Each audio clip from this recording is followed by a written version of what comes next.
Allahu akbar! Allahu akbar! Da suka ce 'yan gidana ne, mai girma gwamnan jihar Kano, Dr. Abdullahi Umar Ganduje, da kansa ya kalle su ya ce tun da kun ce ku 'yan gidana ne, to ni mutumin kirki ne. Ya salansi? To in ku haka ne, tun da ake ba a taɓa samun wanda ya ma adalci irin Dr. Abdullahi Umar Ganduje ba. Dan shi ne ya ɗauki takarar sanata Sokoto ya baka, kuma aka yi ma kamfe, aka ci ma zaɓe, ko ƙwandalar ka ba kashe ba.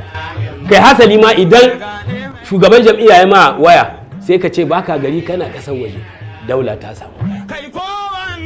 Amma ka sa kafa ka shure ka fita ka bashi, kuma ka dawo wajen Dr. Rabi'u Musa Kwankwaso. Kwankwason nan ya ɗauki takarar sanata Sokoto ya baka. Amma duk da haka a cikin mutum 40 a baka 31, a 24 a baka 13.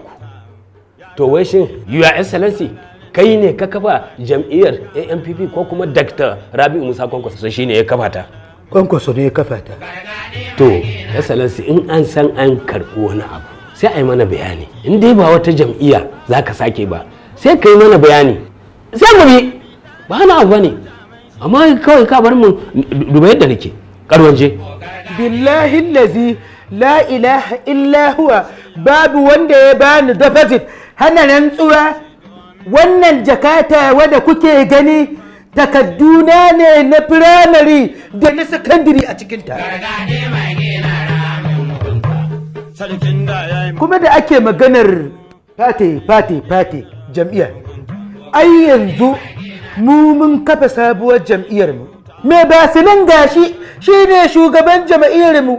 Ba shakka wannan tabbas ne da mu aka yi komai. Na kura shi ne mai magana da yawun jam'iyya. Excellency, me sunan jam'iyyar? Shura Party. Shura Party kuma? Shura Party. Shura Party.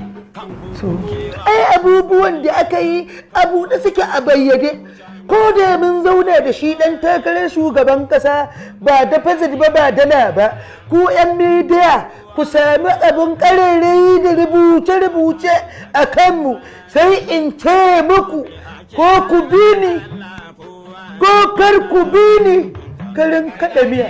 Allahu Akbar! Allahu Akbar! To a don haka mu ba wani dogon turanci za mu tsaya muna yi ba.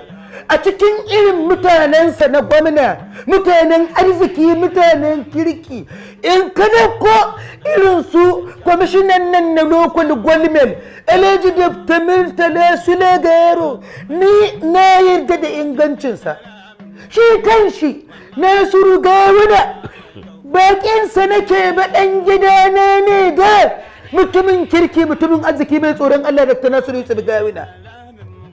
Kuma ina so in ƙara jaddada muku cikin wannan kwamiti sai da muka kira masu ruwa da tsaki shuhada, muka ɗauki wannan sabon fati na Shura Fati, muka ce za mu kaddamar da shi a Allahu Akbar! Allahu Akbar!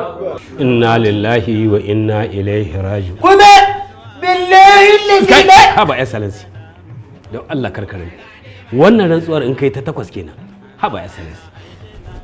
Jimana Excellency. Jimana. Ya Excellency.